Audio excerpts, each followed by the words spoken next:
I used to think the worst thing my younger brother could ever do to me was take credit for my work. Growing up, Ryan had always been the charming one. Teachers loved him, neighbors couldn't stop talking about how confident he was, and even our relatives joked that he could sell snow to people living in Alaska. I was the opposite. I wasn't the loudest person in the room, and I never tried to be. I believed that if you worked hard enough, people would eventually notice. For nearly 20 years, that's exactly how I lived my life inside our family's construction business. My father founded Carter Construction when I was 6 years old. Back then, the entire company consisted of one rusty pickup truck, a trailer that rattled every time it hit a pothole, and a handful of local jobs that barely paid the bills. I watched my parents sacrifice everything to keep the business alive. Family vacations disappeared. Christmas presents became smaller every year. There were nights when Dad didn't get home until after I was asleep because he was pouring concrete under floodlights just to meet a deadline. Even as a kid, I understood what that company meant to him. It wasn't just a business.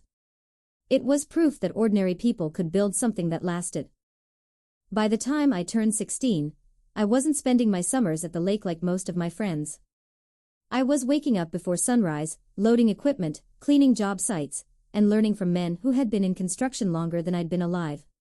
They taught me things no classroom ever could: how to recognize a weak foundation before it became dangerous, how to calm an angry client without making promises you couldn't keep, and how to earn respect simply by showing up every single day.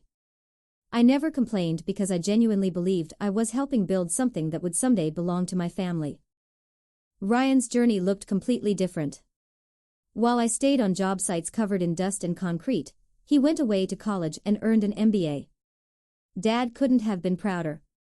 Every holiday dinner seemed to include another story about Ryan's grades, his internships, or some presentation competition he'd won. I was proud of him too. Honestly, I thought our different experiences would make us the perfect team one day.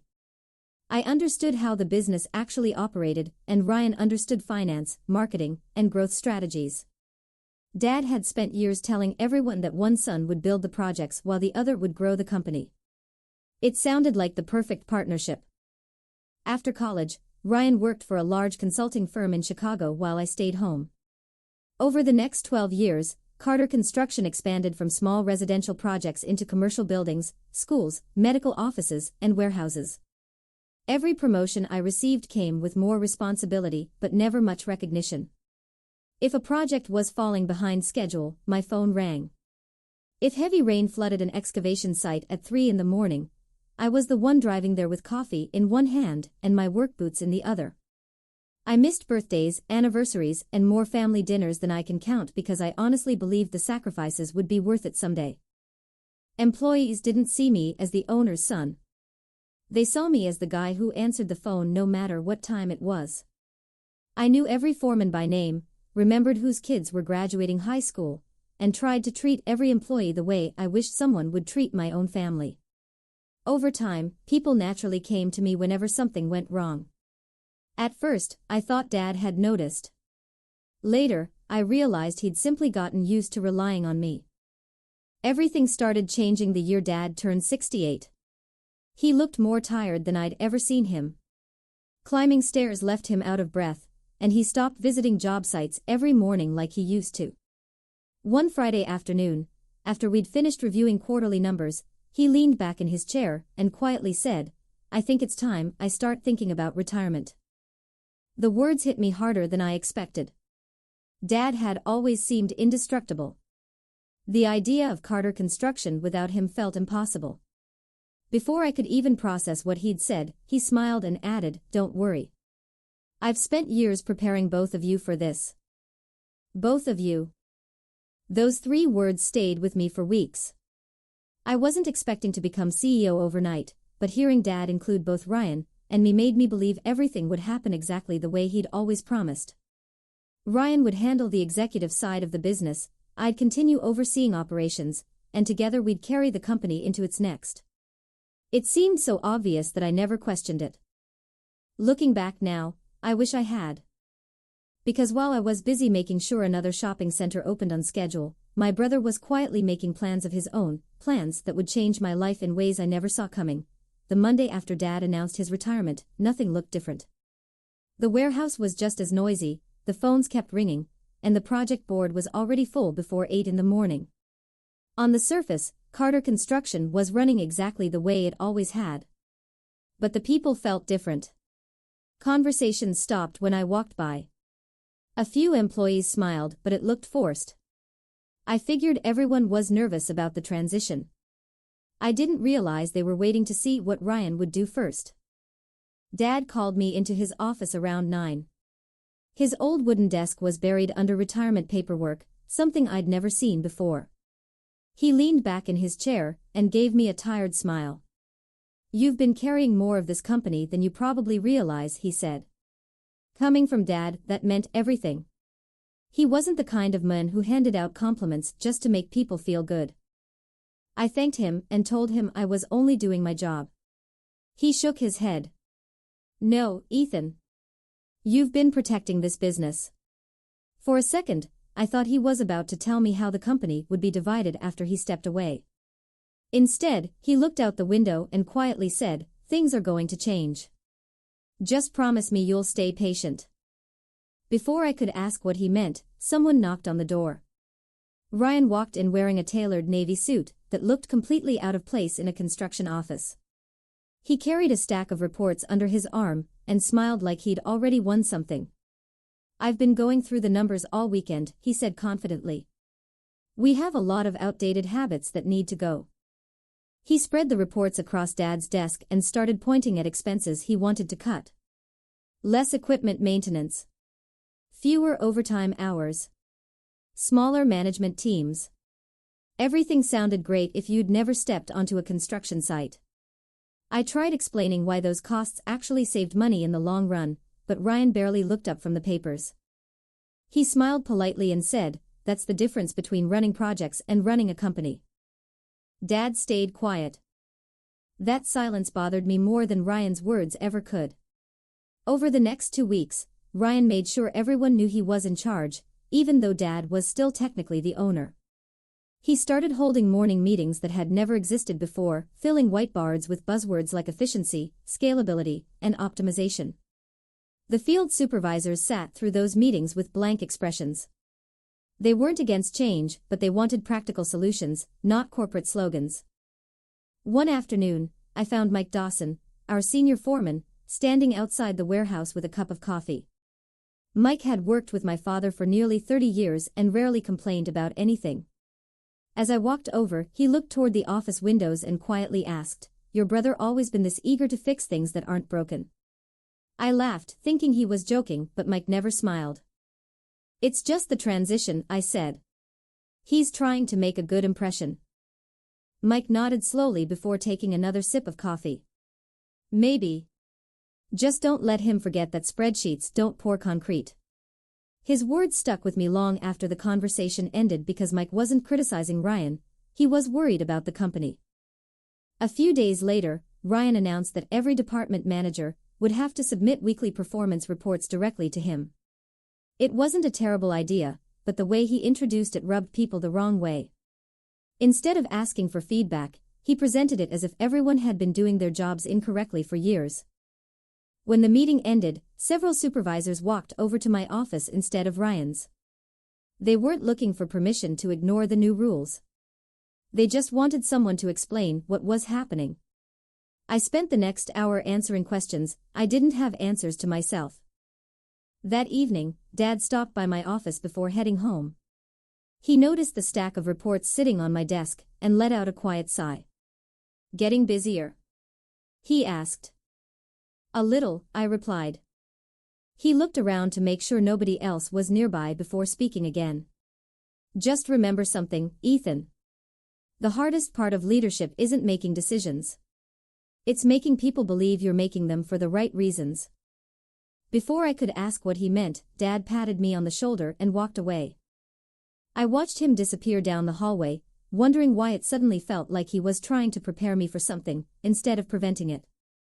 Dad's retirement party was held in the warehouse where Carter Construction had started more than 30 years earlier. The place had been cleaned up for the occasion, but it still smelled faintly of lumber, diesel, and fresh concrete. Folding tables filled the center of the building, old project photos hung on temporary display boards, and nearly every employee, past and present, showed up. Looking around that room, I realized just how many lives my father had touched over the years. People spent the evening sharing stories about Dad.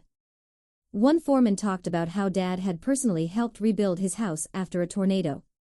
A supplier remembered the time Dad paid an invoice months early because he knew the supplier's wife was fighting cancer. None of those stories were about money. They were about character.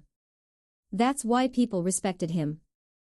Ryan worked the room like a politician during a campaign. He shook every hand, laughed at every joke, and talked excitedly about the company's future.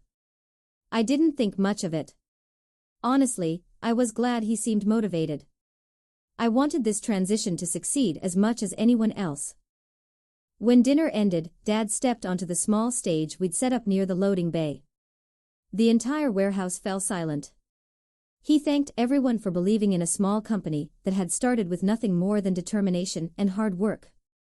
By the time he finished speaking, there wasn't a dry eye in the room. Then he smiled and motioned for Ryan to join him. "I've decided it's time for the next generation to lead," Dad announced. "Effective next month, Ryan will become Chief Executive Officer of Carter Construction." The room erupted in applause. I stood up first and clapped as hard as anyone else. Ryan was my brother, and despite our differences, I wanted him to succeed. As the applause died down, Dad looked toward me, and for a brief second, I thought he was about to announce that we'd be leading the company together. Instead, he smiled and said, "Ethan will continue overseeing operations and help Ryan through the transition." Just one sentence. No new title. No partnership. No explanation. Around me, everyone kept clapping, but something inside me quietly sank. I forced a smile because I didn't want Dad's retirement night overshadowed by my disappointment. Still, I couldn't ignore the feeling that the future I'd spent 20 years working toward had just disappeared in front of everyone. As the crowd gathered around Ryan to congratulate him, Mike Dawson walked over and handed me a bottle of water. He didn't say anything for a few seconds. Then he leaned closer and quietly muttered, "I hope your brother knows what he's doing, because a lot more than this company is riding on it." The Monday after Dad officially stepped away felt strangely quiet. For the first time in my life, his truck wasn't parked outside the office before sunrise.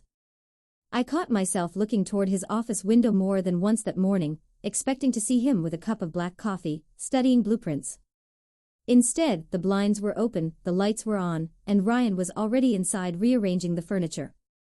By 10 o'clock, an email landed in everyone's inbox with the subject line, "Mandatory leadership meeting attendance required." That wasn't how we'd ever done things.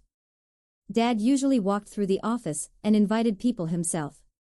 It was simple, personal, and nobody minded. Ryan preferred emails, presentations, and calendars. When the meeting started, Ryan stood in front of a projector screen, with a polished slideshow titled "The Future of Carter Construction." He spoke confidently about expanding into new markets, reducing operating costs, and increasing profit margins by 20% within 2 years. On paper, every slide looked impressive. Around the room, people nodded politely, but very few looked convinced. Then Ryan clicked to the next slide. Department restructuring. The room grew noticeably quieter. He explained that too many decisions were flowing through one person, creating what he called an operational bottleneck. Without saying my name, everyone knew exactly who he meant. A few employees glanced toward me before quickly looking away. "I want every department reporting directly to me," Ryan continued. "No more unnecessary layers. Faster decisions.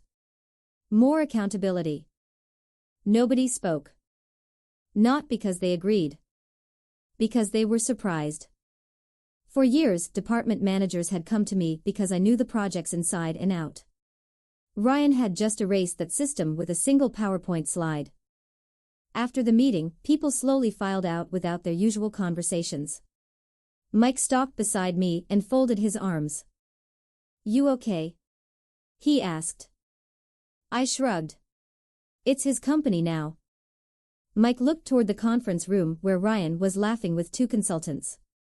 "No," he said quietly. It's still your father's company. Before I could respond, my phone buzzed. It was a call from one of our biggest clients.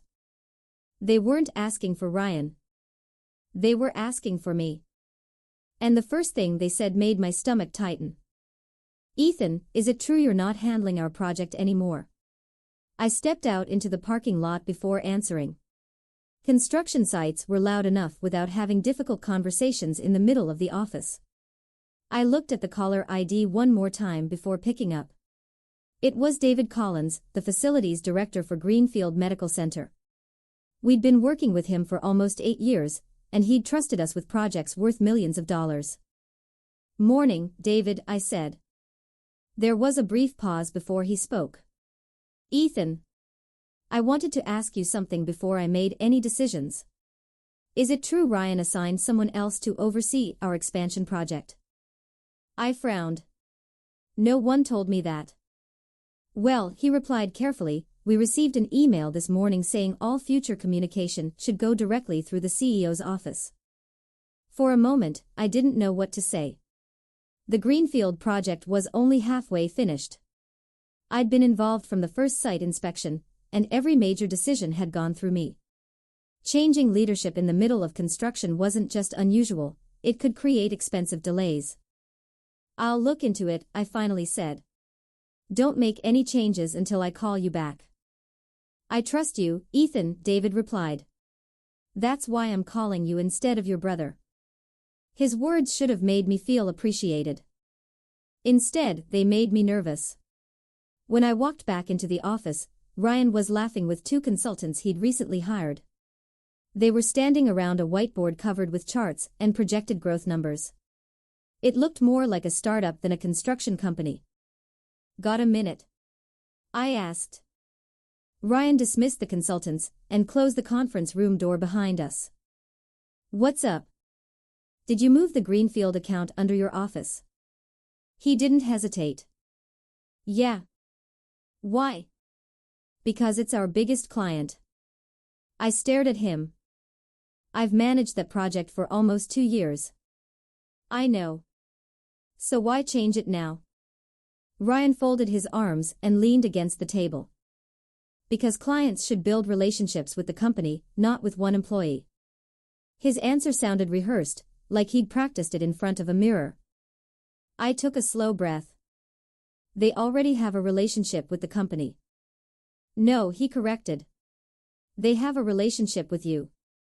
For the first time, I realized this wasn't about improving the business. It was about making sure nobody depended on me anymore. That afternoon, I drove out to the Greenfield job site like I'd planned all week. The crew was installing structural steel, and everything appeared to be on schedule.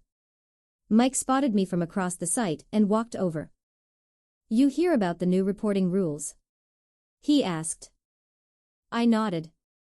He looked around before lowering his voice. "Guys are worried." "About what?" "They don't know who's actually making decisions anymore." I looked across the site at dozens of workers doing exactly what they'd done every day for months. The concrete was curing. The steel was going up. The schedule was holding. From the outside, everything looked perfectly normal. But underneath, the foundation of our family business had already started to crack. Over the next few days, the office didn't feel like the same place anymore. It wasn't that people suddenly stopped talking, they just started choosing their words more carefully.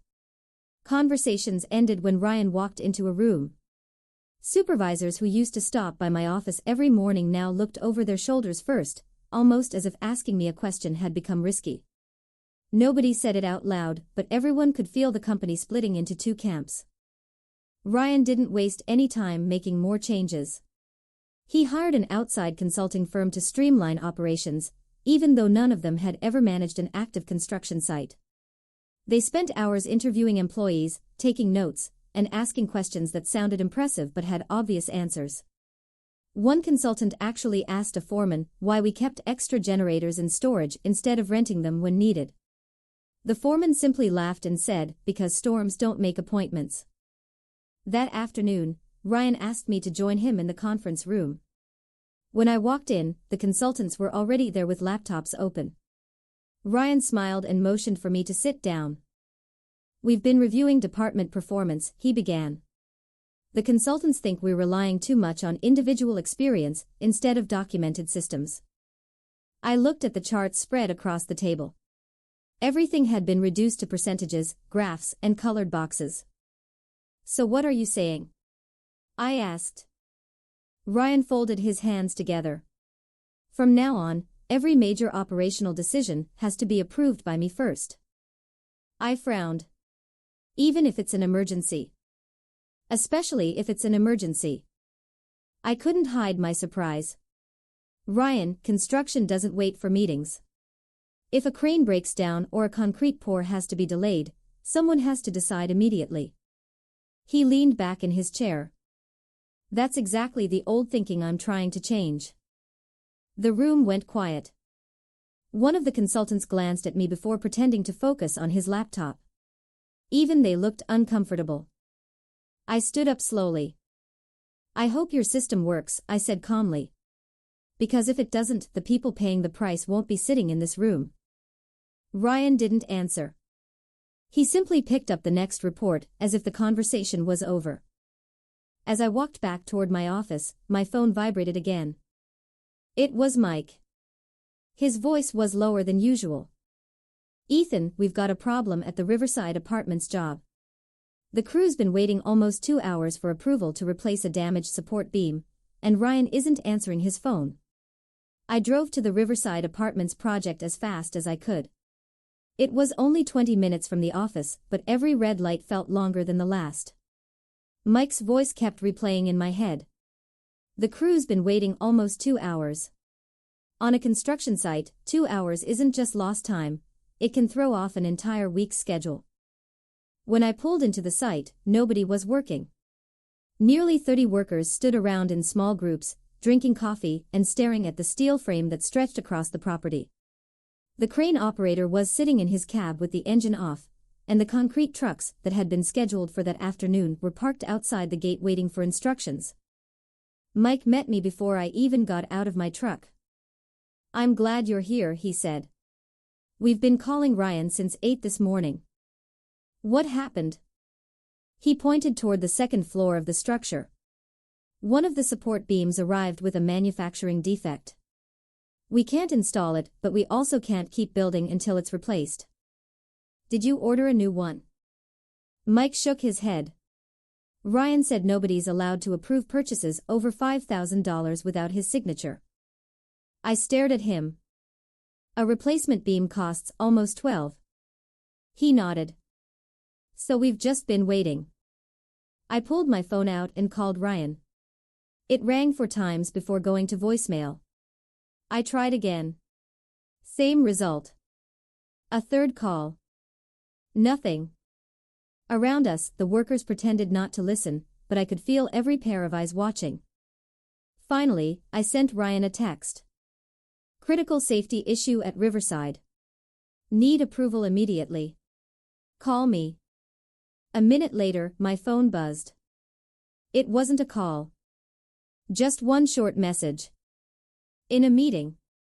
Handle it tomorrow." I read the text twice, hoping I'd misunderstood. Tomorrow. Construction deadlines don't wait until tomorrow. Neither do safety issues. I walked over to the site trailer and spread the structural drawings across the table. Mike stood beside me while the superintendent explained the situation in detail. The damaged beam couldn't simply be repaired. If they installed it anyway, the inspector would fail the entire section of the project, and we'd lose days replacing it later. There was only one responsible decision. Order the replacement immediately. I looked at Mike. If this were 6 weeks ago, what would Dad have done? He didn't even hesitate. He would have ordered the beam before I finished explaining the problem. I nodded. So would I. For several seconds, neither of us spoke. Then I folded the drawings. As of this moment, I don't have the authority to approve it. The disappointment on Mike's face hurt more than I expected. He wasn't angry. He was confused. So what do we tell the crew? I looked across the silent job site. 30 men had shown up ready to work. 30 families were counting on those paychecks. And all of them were standing still because one signature was missing. For the first time in my career, I felt completely powerless. Just as I reached for my truck keys, another pickup pulled into the site. It wasn't Ryan. It was one of our oldest clients. And the expression on his face told me he hadn't come to check on the project. He'd come looking for answers. The man climbing out of the pickup was David Collins, the facilities director for Greenfield Medical Center. We'd worked together for nearly 8 years, and in all that time, he'd never shown up at one of our job sites without calling first. The serious look on his face told me this wasn't a friendly visit. "Ethan," he said as he walked over, "I was driving by another project and figured I'd stop in. Looks like I picked a bad day."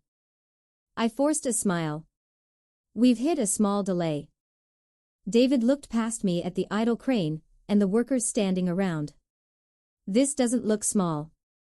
Before I could answer, Mike quietly excused himself to check on the crew, giving us a little privacy. David lowered his voice.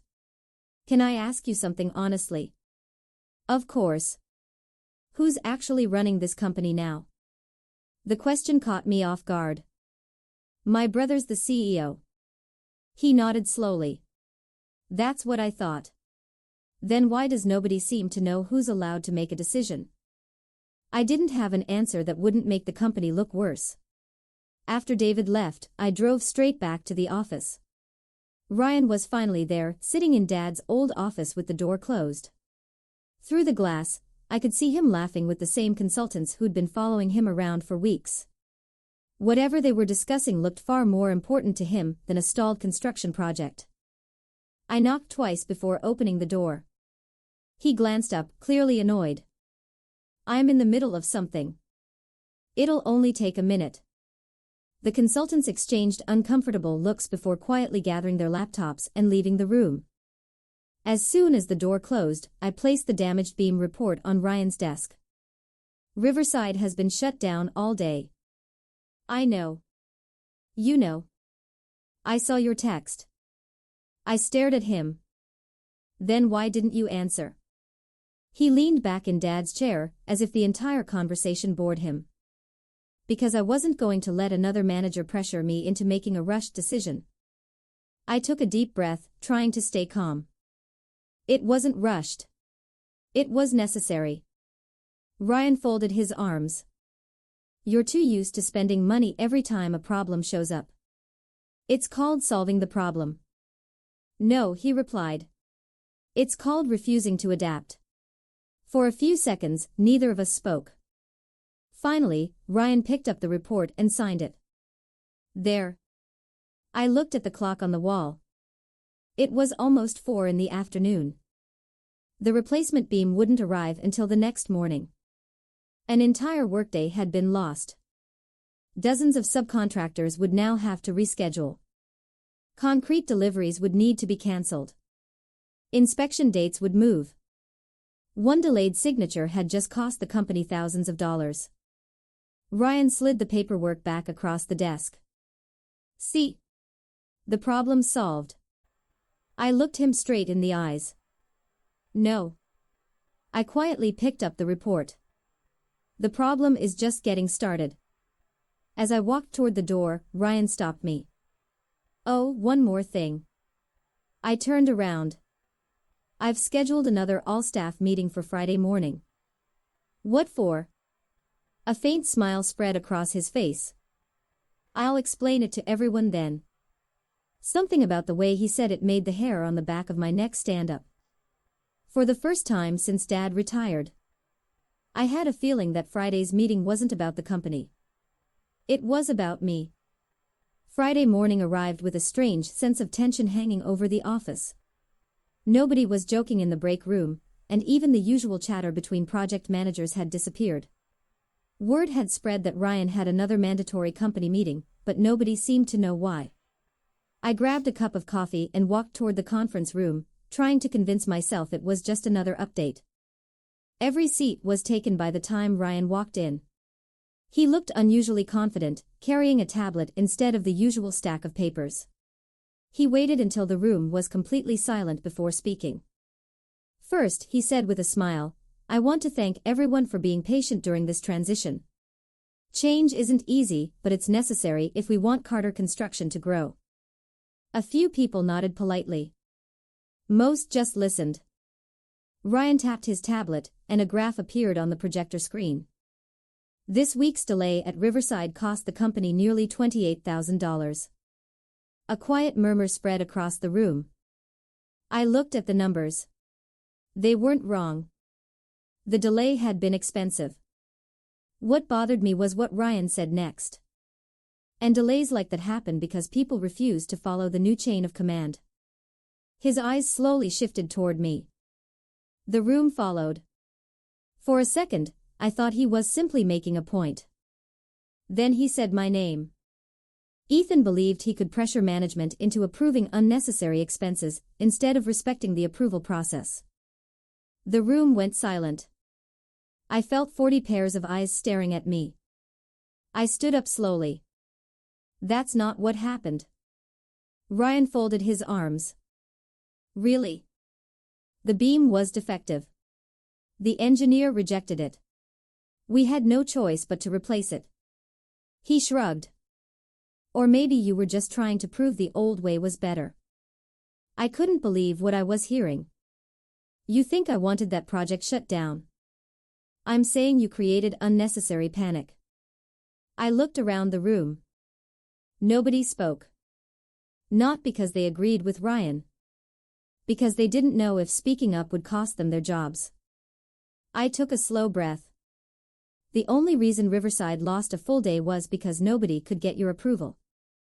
Ryan smiled. There it is. What?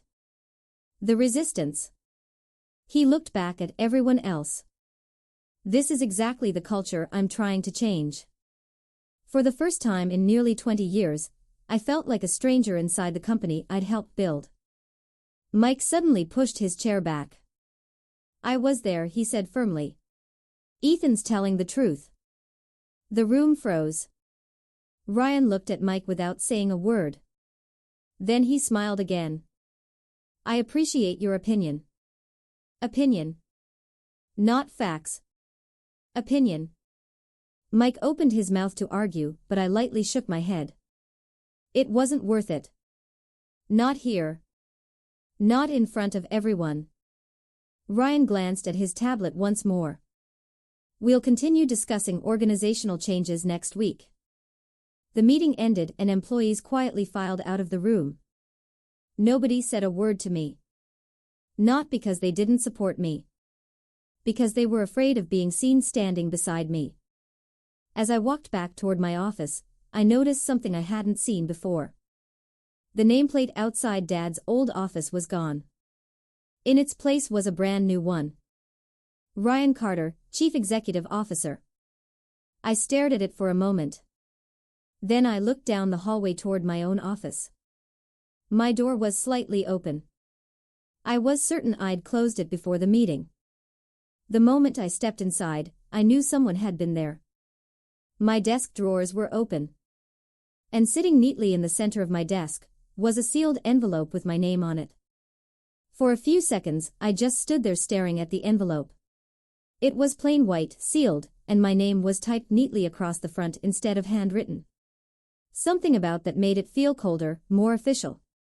I closed my office door behind me and picked it up. Before I even opened it, I had a feeling I already knew what was inside. I slid the letter out and read the first line. This letter serves as formal notice that your employment with Carter Construction has been terminated, effective immediately. I read it again. Then a third time. The words never changed. After 19 years of showing up before sunrise, missing birthdays, skipping vacations, and treating this company like my own, I was being fired with a single sheet of paper. A knock on my open door broke the silence. It was Lisa from Human Resources. She looked uncomfortable, almost embarrassed to be standing there. Ethan.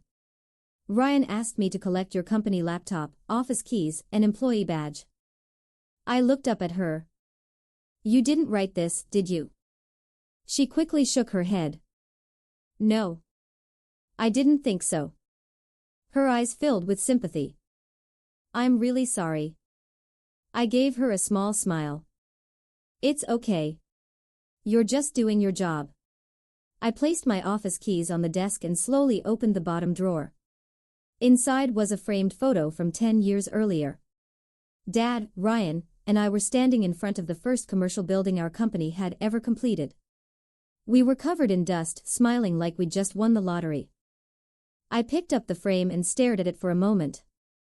Back then, I honestly believed we'd spend the rest of our lives building this company together. I carefully wrapped the photo in my jacket and placed it inside a cardboard box with a few personal items. That was all I had after nearly 2 decades. One photograph. A coffee mug Sarah had given me on Father's Day. And a tape measure I'd carried since my first year on the job. When I walked out of my office carrying the box, the hallway felt unusually quiet. People noticed. Doors cracked open. Heads turned. Nobody needed an announcement. Everyone understood exactly what was happening. Mike stepped out of the estimating department and walked toward me. They actually did it, he said quietly. I nodded. Looks that way. He glanced at the box in my hands before looking back at me. This company wouldn't be standing without you. I smiled. Then maybe they'll finally figure that out. For the first time all day, Mike looked angry. This is wrong, Ethan. It probably is. So you're just leaving? I looked around the office one last time. Every wall. Every blueprint. Every employee I'd spent years working beside.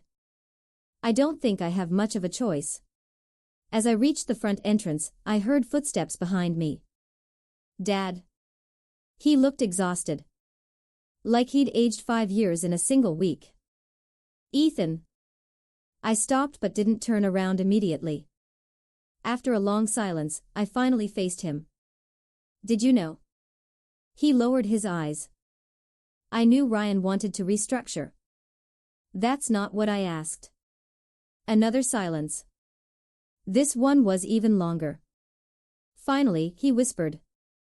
I didn't think he'd go this far. Those words hurt more than the termination letter. Because they told me something I'd been refusing to believe. Dad hadn't stopped Ryan. Maybe he couldn't. Maybe he wouldn't. Either way, I was walking out of the company we'd built together. And my own father hadn't been able to save my job. As I walked across the parking lot toward my truck, I heard the office doors open one last time. I turned around. Nearly half the employees were standing outside the building, silently watching me leave. No one clapped. No one spoke. But the look on their faces told me everything. They weren't just watching a manager leave. They were watching Carter Construction lose something it didn't yet realize it could never replace. The drive home felt longer than it had ever been. I wasn't thinking about the job I'd just lost. I was thinking about everything that had disappeared with it. 19 years of early mornings, missed holidays, and promises I'd believed without question had been reduced to a cardboard box sitting on the passenger seat. Every time I stopped at a red light, I glanced at that box and wondered how an entire career could fit inside something so small. When I pulled into my driveway, Sarah was watering the flowers near the porch. She smiled the moment she saw my truck, but the smile faded as soon as she noticed the box in my hands. She didn't ask any questions. She simply walked over, took the box from me, and wrapped her free arm around my waist. They fired you, she said softly. I nodded. She squeezed my hand.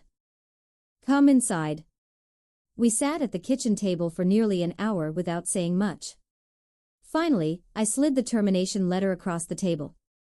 Sarah read every word, folded it neatly, and placed it back in front of me. I've been waiting for this, she admitted. I looked up. You knew. I didn't know today would be the day, she said. But every time you came home these last few weeks, you looked more disappointed than the day before. Ryan wasn't trying to work with you, Ethan. He was trying to replace you. Her words were hard to hear because deep down, I knew she was right. That evening my phone wouldn't stop buzzing. One message after another came in from people I'd worked with for years. Mike, this place isn't the same without you. Amanda from accounting, I'm so sorry. None of us saw this coming. Carlos, one of the site supervisors, if you ever need anything, call me. I appreciated every message, but one thing stood out. Not a single text came from Ryan. Around 8 that night, my phone rang again. The caller ID read David Collins. I almost let it go to voicemail. Instead, I answered. Hey, David. I just heard what happened. News traveled faster than I expected. I'm sorry, he continued. I wanted to hear your side before believing the rumors. What rumors? He hesitated. That you were fired because your performance was hurting the company. I actually laughed. Not because it was funny. Because it was unbelievable. So that's the story now. That's what people are saying. I rubbed my forehead. It wasn't about performance. I didn't think it was. There was a short pause before David spoke again. I can't tell you everything over the phone, but our board has some serious concerns about what's happening at Carter Construction. My grip tightened around the phone. What kind of concerns? I'd rather discuss that in person. The next morning, I met David at a small diner we'd both visited for years after project meetings. He ordered coffee, pushed a folder across the table, and looked me straight in the eye. I probably shouldn't be showing you this, he admitted. Inside the folder were copies of emails. Dozens of them. Most were between Ryan and Greenfield Medical Center. As I skimmed through the pages, my stomach sank. Ryan hadn't just taken over the account. He'd promised completion dates that weren't possible, approved design changes without consulting the engineers, and committed the company to penalties if deadlines were missed. I looked up slowly. Does he even realize what he's signed? David shook his head. I don't think he does. For the first time since losing my job, I wasn't worried about myself anymore. I was worried about the company my father had spent 30 years building. And judging by the look on David's face, the worst was still yet to come. I left the diner with more questions than answers. During the drive home, I kept replaying everything David had shown me. Ryan hadn't just made a few bad decisions, he'd made promises the company couldn't realistically keep. Anyone who had spent time in construction knew that schedules changed because of weather, inspections, material shortages, and 100 other things you couldn't control. Promising fixed completion dates just to impress a client was a mistake Dad had warned us about since we were teenagers. For the next week, I tried to stay out of it. As much as it hurt, Carter Construction wasn't my responsibility anymore. I spent my mornings updating my resume, making a few phone calls, and helping Sarah around the house. It felt strange having nowhere to be after spending almost 20 years living by project schedules and deadlines. Part of me missed the chaos. Another part of me was still trying to accept that I wasn't walking back through those office doors. Then Mike called. I didn't want to bother you, he said, but you deserve to know what's happening. I leaned back in my chair. What happened now? We lost the Riverside project. I sat up immediately. What do you mean we lost it? The developer canceled the contract this morning. I couldn't believe what I was hearing. Why? They said the delays and poor communication made them lose confidence. For a few seconds, neither of us spoke. That project was worth nearly $4 million. Losing it wasn't just embarrassing. It was the kind of loss that affected payroll, equipment purchases, and future bids. Mike finally broke the silence. And that's not the worst part. I closed my eyes. What else? 3 project managers turned in their resignations today. That hit even harder. Those weren't just employees. They were people Dad had spent years training. People who knew every corner of the business. People who couldn't be replaced overnight. They're leaving because of Ryan. I asked. They're leaving because nobody knows who's making decisions anymore. Later that afternoon, I stopped by my favorite hardware store to pick up a few things for a fence I'd been meaning to repair. Halfway down one of the aisles, I heard someone call my name. It was Kevin, one of our longtime suppliers. I've been trying to reach someone at Carter Construction all week, he said. Nobody returns my calls. I shrugged. I wouldn't know. He looked uncomfortable. I figured. Then he leaned in slightly. Between you and me, we've put all new deliveries on hold until some overdue invoices are paid. I stared at him. Overdue? Kevin nodded.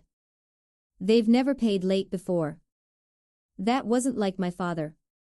It wasn't like me either. Something was happening inside the company, and it was happening fast. That evening, I sat on my back porch watching the sun disappear behind the trees. Sarah brought me a cup of coffee and sat beside me. You've been quiet all day, she said. I told her everything Mike and Kevin had shared. She listened without interrupting. When I finished, she looked out across the yard for a moment before speaking. I know that company means a lot to you. It does. But you can't save people who don't want your help. I nodded. I know. The truth was, for the first time since being fired, I wasn't hoping Ryan would fail. I was hoping he'd realize he was in trouble before it was too late. Unfortunately, the call that came the very next morning made it painfully clear. It already was.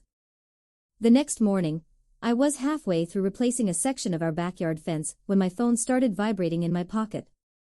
I wiped the sawdust off my hands and looked at the screen. It was my dad. Since the day I left Carter Construction, we'd only exchanged a couple of short text messages.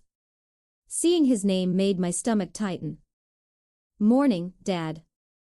His voice sounded unusually tired. Are you busy? I looked at the unfinished fence. Not really. There was a long pause before he spoke again. I was wondering if you'd come by the office. I didn't answer right away. I don't work there anymore. I know. Then why do you need me? Another pause. This isn't about work. I wanted to believe him. I really did. But something told me that wasn't entirely true. An hour later, I parked across the street instead of pulling into the company lot. For the first time in 19 years, I felt like a visitor. I sat in my truck for a minute, staring at the building that had once felt like a second home. The sign still read Carter Construction, but it didn't feel like the same company anymore. Dad was waiting for me inside his old office. Except it wasn't his office anymore. Ryan had replaced the furniture, the paint, and even the family photos Dad used to keep on the shelves. The room looked expensive. It also felt completely lifeless. Dad noticed me looking around. He changed everything, he said quietly. I simply nodded. We sat in silence for a few moments before Dad finally spoke. I made a mistake. Those 4 words surprised me. I'd never heard my father admit something like that so openly. I thought Ryan just needed a chance, he continued. I believed he'd grow into the role. And now? Dad rubbed his forehead. I don't think he's listening to anyone. There was pain in his voice. Not anger. Regret. Before I could respond, raised voices echoed from somewhere down the hallway. Dad stopped talking. So it's happening again, he muttered. What is? He stood up slowly. Come with me. We stepped out into the hallway just as Ryan's office door flew open. One of our largest subcontractors stormed out, carrying a folder under his arm. He looked furious. The moment he saw me, he stopped. Ethan, he said, shaking his head. I wish you were still running operations. What happened? He just canceled 3 purchase orders we've already committed manpower to. I frowned. Without replacement suppliers? The subcontractor laughed bitterly. I asked him the same question. Then he walked straight out of the building without looking back. Ryan appeared in the doorway a second later. The moment he saw me standing beside Dad, his expression hardened. What are you doing here? Dad asked me to come. Ryan looked at our father. I told you we don't need him. Dad didn't answer. Ryan took a step forward. We're handling things. Just then, Lisa from Human Resources hurried down the hallway with a stack of papers in her hands. She looked flustered. Ryan. What? You need to see this. He grabbed the papers and scanned the first page. The confidence disappeared from his face almost instantly. What is it? Dad asked. Ryan didn't answer. He kept reading. Then he quietly whispered something none of us expected to hear. They've pulled the contract. The room fell silent. Dad looked at the document. So. Greenfield walked away. Ryan slowly lowered the papers. His hands were trembling. For the first time since taking over the company. He looked scared. Nobody spoke for several seconds. Ryan kept staring at the letter in his hands, as if reading it again would somehow change what it said. Dad slowly reached for the document, adjusted his glasses, and read every page without saying a word. When he finally looked up, the disappointment on his face was impossible to miss. Greenfield didn't just cancel the expansion, Dad said quietly. They're terminating every future contract with us. Ryan immediately shook his head. They're overreacting. Dad looked at him. No. They're protecting themselves. The hallway suddenly felt too small. Employees had started noticing something was wrong. Office doors opened one by one, and people tried not to stare while pretending to continue working. News always traveled fast in construction companies, and when one of your biggest clients walked away, everyone knew it wasn't just another bad day. Ryan cleared his throat. We'll replace the work. Dad didn't answer. We'll find another client. Still nothing. Finally, Dad looked him straight in the eyes. Do you know how many years it took us to earn Greenfield's trust? Ryan looked away. 8. It took 1 month to lose it. I stayed quiet. This wasn't my company anymore. Part of me wanted to step in and explain exactly how the relationship could still be repaired. Another part reminded me that I'd already tried warning Ryan weeks ago. He hadn't listened then. Why would he listen now? Just as I started walking toward the exit, Mike hurried down the hallway holding his phone. Ethan. His voice sounded uneasy. I know you don't work here anymore. He looked at Ryan first, then back at me. But the Oak Ridge School project has been shut down. Ryan frowned. What are you talking about? The city inspector failed the steel installation. Ryan crossed his arms. So fix it. Mike stared at him in disbelief. We can't. Why not? Because the engineer who approved the revised drawings resigned yesterday. The hallway went silent. Ryan blinked. What? He quit.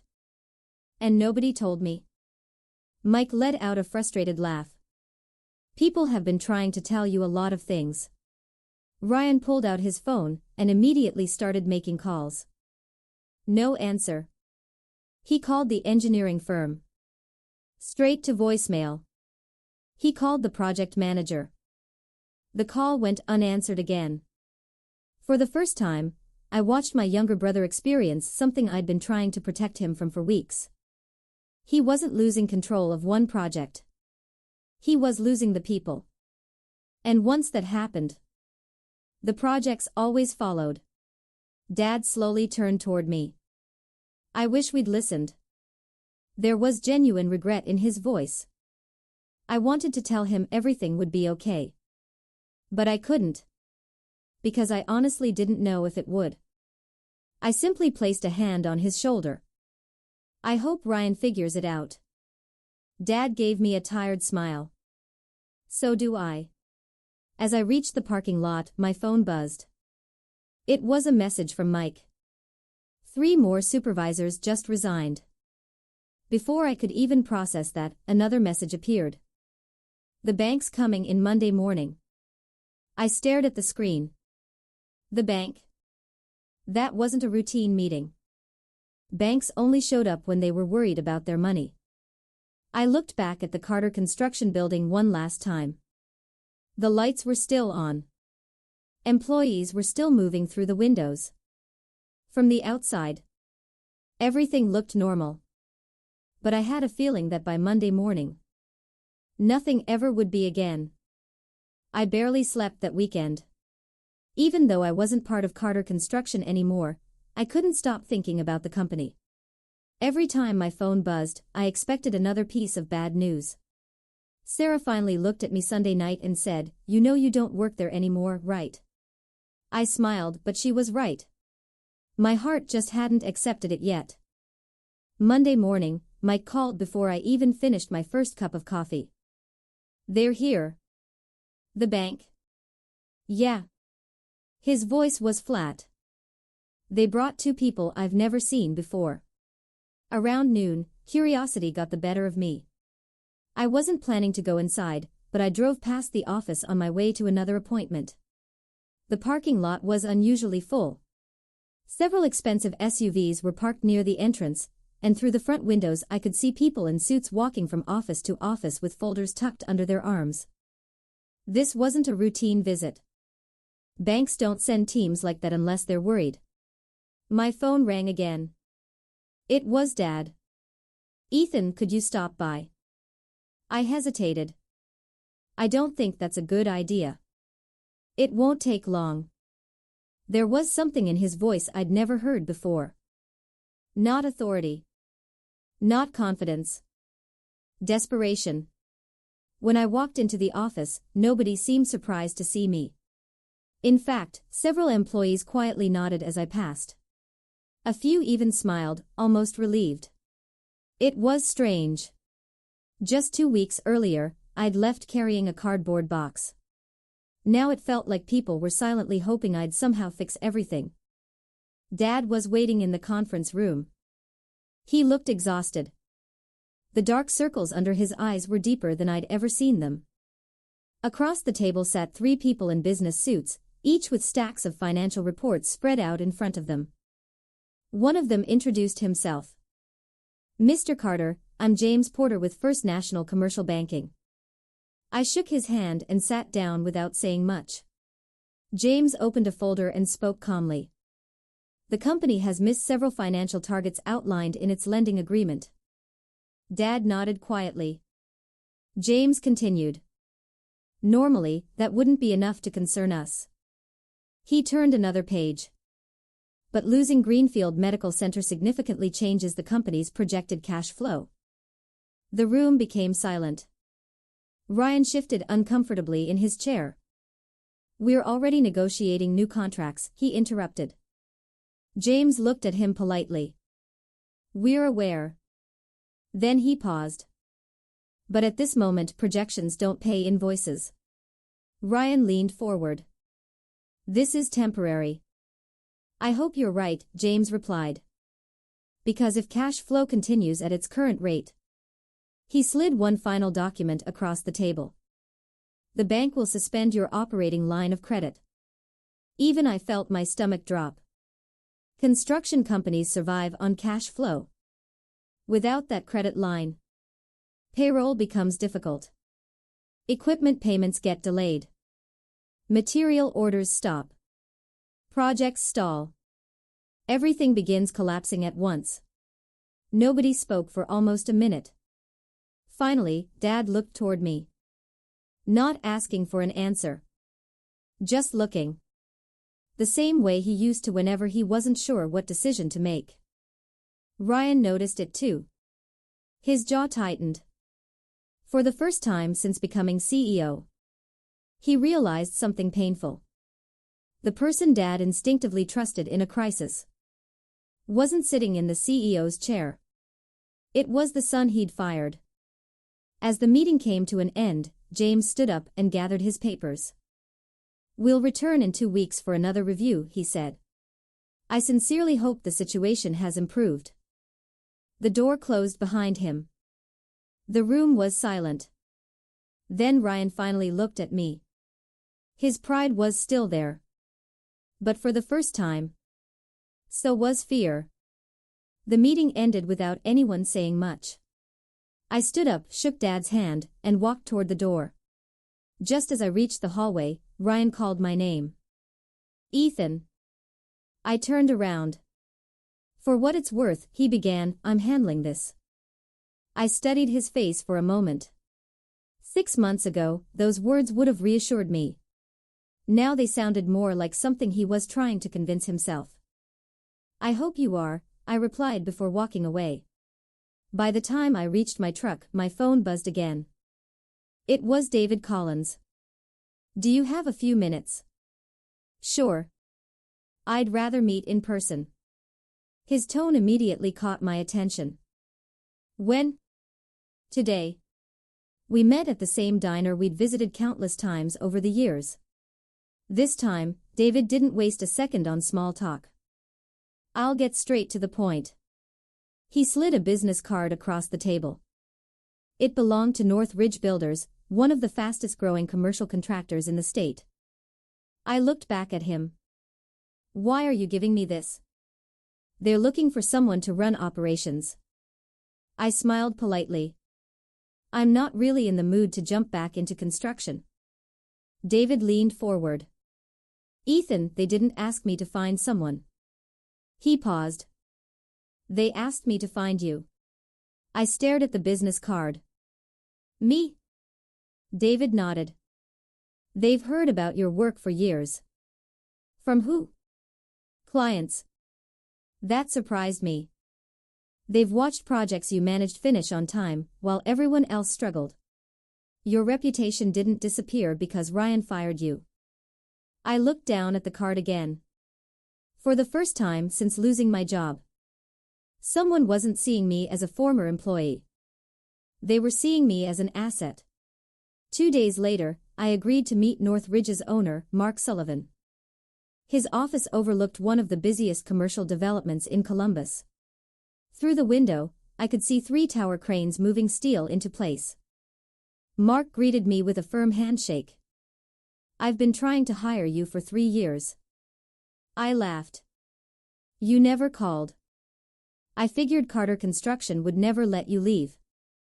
Neither of us said anything for a second. Then he smiled.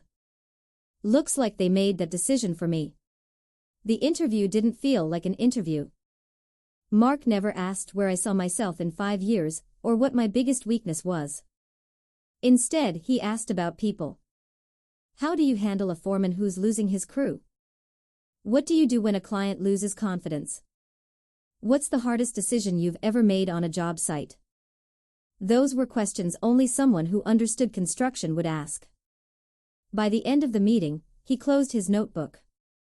"I've heard enough." He reached across the desk. "I'd like you to become our director of operations." I blinked. "Just like that?" He smiled. "Good people don't stay available for long." That evening, I sat on my back porch reading through the employment offer. The salary was better than I'd expected. The benefits were excellent. Most importantly, nobody there knew me as the owner's son. They wanted me because of my work, not my last name. Sarah sat beside me and quietly asked, "So what are you thinking?" I looked out across the yard. For the first time in weeks, I smiled. I think I'm finally ready to move forward. Just then, my phone rang. It was Mike.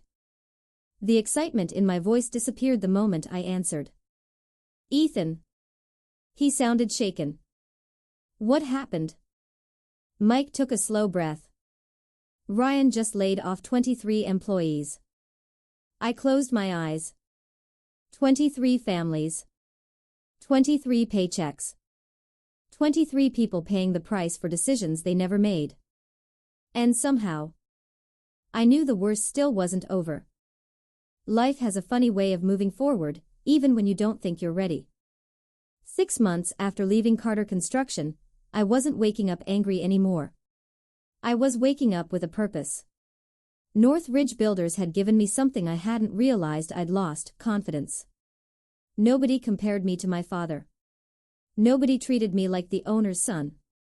If I earned respect, it was because of the decisions I made every day. Mark Sullivan kept his promise. He never micromanaged me. He'd simply ask, "What do you need?" and then trust me to handle it. It was the kind of leadership I'd spent years trying to give other people, but had rarely experienced myself. One Thursday afternoon, I was walking a new hospital project with our superintendent when my assistant hurried across the site. "Ethan," she called. "There's someone waiting for you at the office." "Did they leave a name?" She hesitated. "They said their family." For some reason, my mind immediately went to Dad. I wrapped up the meeting and drove back. When I stepped into the reception area, I stopped in my tracks. Ryan was sitting alone. He looked nothing like the man who'd proudly taken over Carter Construction 6 months earlier. His expensive suits had been replaced by a wrinkled button-down shirt. His beard hadn't been shaved in days, and the dark circles under his eyes made him look years older. The confidence that used to fill every room had completely disappeared. He slowly stood as I walked in. "Hey." I nodded politely. "Ryan." For a few awkward seconds, neither of us knew what to say. Finally, I pointed toward a small conference room. "Let's talk." As soon as the door closed, Ryan let out a long breath. "I wasn't sure you'd even agree to see me." "I almost didn't." "I wouldn't blame you." That was the first time I'd ever heard my younger brother admit I had a reason to be angry. He looked down at the table. "I owe you an apology." I stayed quiet. Words were easy. Actions weren't. Ryan rubbed his hands together before speaking again. "I thought I knew everything." He gave a small, bitter laugh. "I had the degree, the presentations, the consultants." He looked up at me. But I didn't understand the people. I could hear genuine regret in his voice. Not excuses. Not blame. Just regret. He reached into his jacket and placed a folded sheet of paper on the table. It was Carter Construction's latest financial statement. The numbers weren't just bad. They were devastating. Revenue had dropped nearly 40%. 3 major clients had left. Half the senior management team was gone. The company's credit line had been frozen. For a long moment, I simply looked at the page. It hurt. Not because I wanted Ryan to fail. Because my father's life's work was disappearing. Ryan quietly broke the silence. "I've tried everything." He swallowed hard. "I've met with banks, investors, clients." Then he looked me straight in the eyes. And every single one of them asked the same question. I frowned. "What question?" He smiled sadly. "Where's Ethan?" Those 2 words hit me harder than I expected. Not because they felt like revenge. Because they reminded me that relationships, real relationships, can't be replaced by titles or consultants. Ryan took a deep breath. His voice barely rose above a whisper. "Ethan." He looked away for a second, almost embarrassed. Then he forced himself to finish the sentence. "I need your help." For a long moment, I didn't say anything. I just looked at my younger brother. 6 months earlier, this was the same man who had slid a termination letter across a conference table without showing a hint of emotion. Now he couldn't even hold eye contact. Life had humbled him in ways I never could have. "I need your help," he repeated, his voice cracking. "Please." I leaned back in my chair and folded my hands together. "What exactly are you asking me to do?" Ryan swallowed. "Come back." I let those 2 words hang in the air. Come back, where? To Carter Construction. I couldn't help letting out a quiet laugh. You fired me. I know. You told everyone I was holding the company back. I know. You spent months undoing everything I'd built. His head dropped. I know. The room fell silent again. Ryan didn't argue. He didn't defend himself. For the first time in his life, he simply accepted every word. I was wrong, he said quietly. I thought leadership meant making all the decisions myself. He shook his head. I didn't realize leadership is about earning people's trust. I looked out the conference room window. Workers in hard hats were walking across North Ridge's parking lot, laughing as they headed to lunch. They reminded me of the crew I'd spent years working beside at Carter Construction. Some of those men had watched me grow up. Some had taught me everything I knew. They weren't just employees. They were family. What happened to everyone? I finally asked. Ryan sighed. Mike retired. That surprised me. He didn't want to. Ryan stared at the table. He said Carter Construction wasn't the place he remembered anymore. The words hit me harder than I expected. And Amanda. She works for another contractor now. Carlos. He left too. One name after another. Nearly everyone who had helped build the company was gone. Ryan slowly slid another document across the table. This one wasn't a financial report. It was a list of upcoming debt payments. Equipment loans. Vendor invoices. Insurance premiums. Payroll. Everything was overdue. The bank gave us 30 days. And after that, they'll start selling equipment. I closed the folder. I already knew what that meant. Without equipment, there was no business. Ryan looked at me with eyes that were completely different from 6 months ago. I'm not asking you to save me. He paused. I'm asking you to save Dad. That sentence caught me off guard. He won't admit it, Ryan continued, but he's blaming himself for all of this. I didn't answer. Because I knew my father. If Carter Construction disappeared, he'd carry that guilt for the rest of his life. Ryan stood up. I know I don't deserve another chance. He picked up his jacket. But if you decide not to come back. He forced a small smile. I'll understand. He walked to the door before stopping. Without turning around, he quietly said, I spent my whole life trying to prove I was better than my older brother. A long pause filled the room. I should have spent it trying to learn from him. Then he walked out. I stayed in the conference room alone, staring at the empty chair across from me. For the first time since I'd been fired. The decision wasn't about revenge. It wasn't even about the company. It was about whether I was willing to risk everything I'd rebuilt, for a family that had once let me walk away. As I reached for my phone to call Sarah, it buzzed first. It was Dad. His voicemail lasted less than 20 seconds. Son, before you make any decision, I'd like to see you. There's something I've never told either of you. Dad asked me to meet him at the old lake just outside town instead of the office. It was the same place where he'd taught Ryan and me how to fish when we were kids. I hadn't been there in years. When I pulled into the gravel parking lot, his old pickup was already there. He was sitting on a weathered wooden bench, staring out at the water with a coffee cup in his hands. As I sat down beside him, neither of us spoke. The silence wasn't awkward. It felt familiar. Dad had never been the kind of man who rushed into difficult conversations. He always believed the right words came when you stopped trying to force them. I owe you an apology, he finally said. I looked at him but didn't interrupt. I've apologized for pieces of this before, but never for the part that matters most. He took a slow breath. When your mother and I were raising you boys, I worried about Ryan more than I worried about you. I frowned. What do you mean? You were steady. Responsible.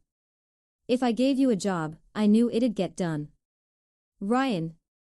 Ryan always needed someone believing in him. Dad looked down at his coffee. I was so afraid he'd spend his whole life feeling like he lived in your shadow that I started giving him opportunities he hadn't earned yet. His words weren't angry. They were filled with regret. I told myself I was balancing things out. He shook his head. But I wasn't balancing anything. I was creating a problem. I leaned back against the bench, letting his words settle in. So when you made him CEO? Dad nodded before I could finish. I convinced myself you'd understand. I thought you'd keep carrying the business while Ryan learned how to lead. He looked at me with tears beginning to form in his eyes. I asked the strongest son to carry the heaviest burden because I thought he could handle it.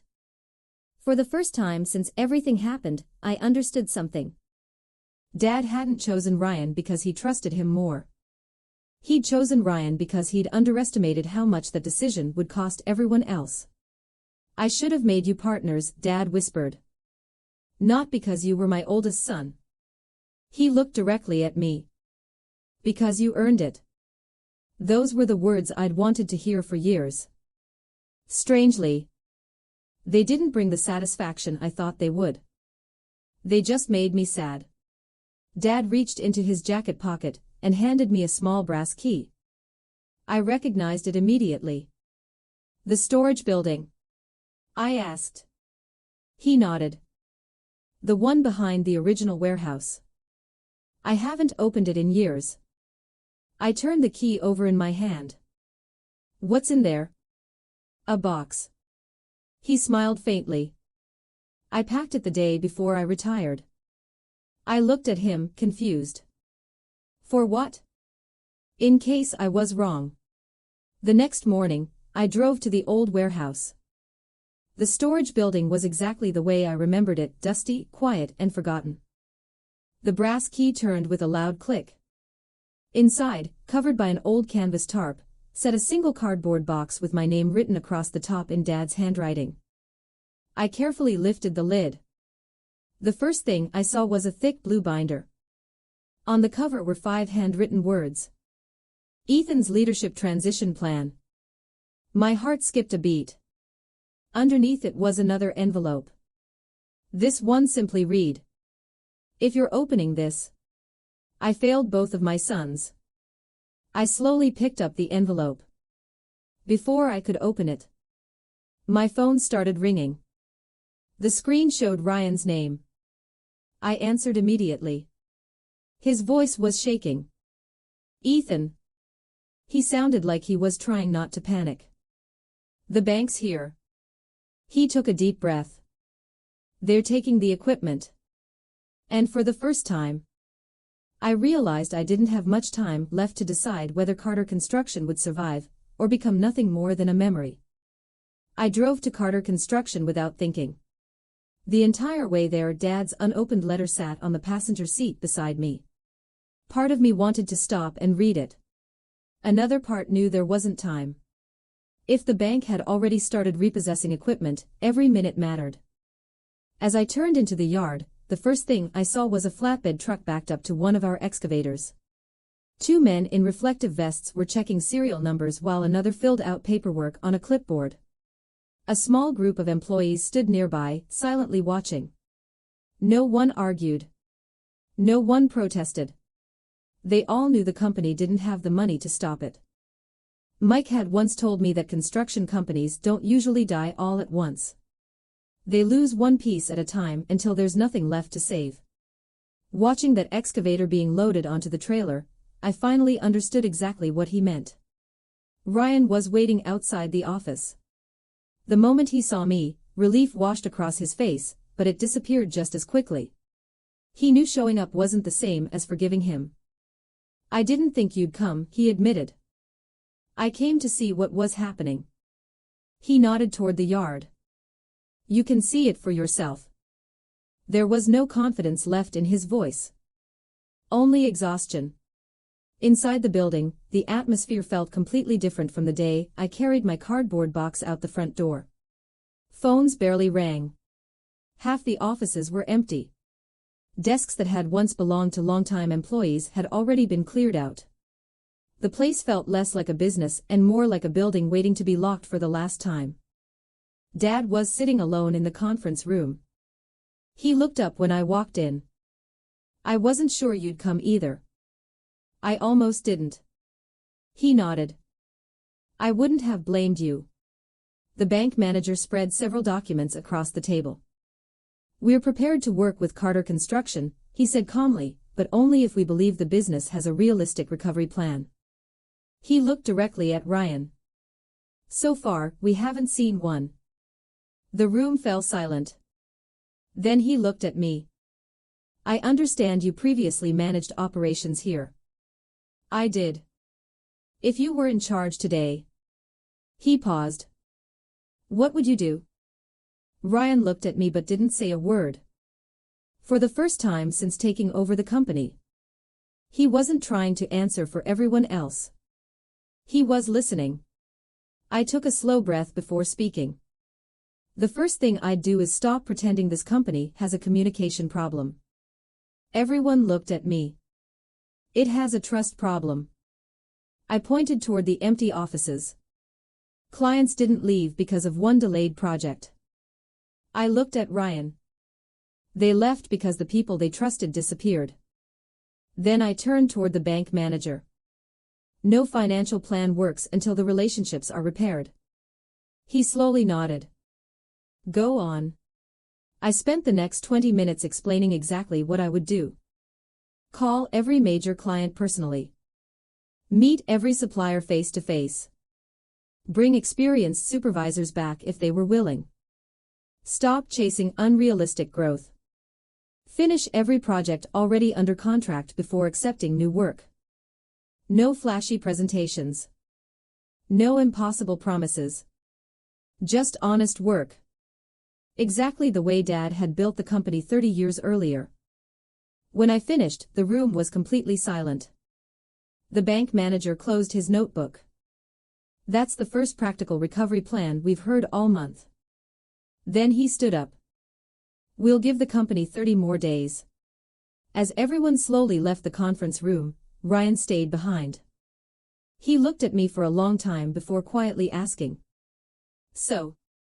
He hesitated. "Will you come back?" I looked around the room one last time. Every memory I'd built inside these walls came rushing back. Then I shook my head. "No." Ryan's shoulders dropped. Before he could say anything, I continued.